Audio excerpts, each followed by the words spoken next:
কোনো মজলিসে বা কোথাও ভুল করে কারো শরীরে পা লেগে গেলে তাদেরকে আমরা হাত দিয়ে সালাম করি, এরকম করা যাবে কিনা, আর না করা গেলে কি করতে হবে? এই প্রশ্ন উত্তর হলো, কারোর প্রতি সম্মান প্রদর্শন করা, অসম্মান প্রদর্শন করার বিষয়টি হলো সম্পূর্ণভাবে স্থানীয় কালচারের সাথে, সংস্কৃতির সাথে সংশ্লিষ্ট। মৌলিকভাবে একজন মুমিন অন্য সব মুমিনের প্রতি সম্মান দেখিয়ে চলবে, অন্য কোনো মুমিনকে অসম্মান করবে না। আমাদের সমাজে কারোর শরীরে পাও লাগা মানে তাকে অসম্মান করা, এটা আমাদের সমাজের একটা সংস্কৃতি, কালচার, দৃষ্টিভঙ্গি। সেই হিসাবে কারোর যদি শরীরে পাও লাগে, তাতে যদি ওই ব্যক্তি অসম্মান বোধ করেন, তাহলে তাকে সরি বলা বা তার কাছে মাপ চাওয়া এটা বিধেয়, এটা সঠিক। কিন্তু একই কাজ যদি আরবে হয়,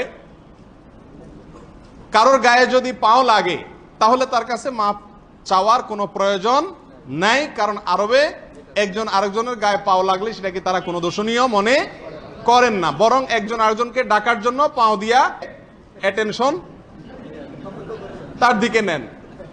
এই কালচার আরবে অহরহ হাদিসের বিভিন্ন বর্ণনা থেকেও পাওয়া যায়।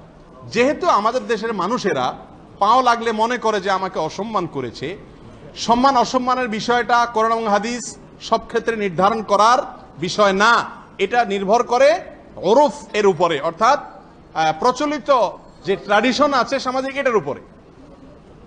এখন একটা দেশে একটা শব্দকে গালি হিসাবে ব্যবহার করা হয়, একই শব্দ অন্য এলাকাতে বুলি হিসাবে ব্যবহার করা হয়, তাহলে যেই শব্দটাকে গালি হিসাবে ব্যবহার করা হয় যেই জায়গাতে, ওই শব্দের ব্যবহার করা গুনাহ হবে। আবার একই শব্দকে অন্য জায়গায় যদি বুলি হিসাবে ব্যবহার করা হয়, সেখানে ব্যবহার করলে কোনো গুনাহ হবে না, কারণ এটা রেওয়াজ বা ওরফের সঙ্গে সংশ্লিষ্ট।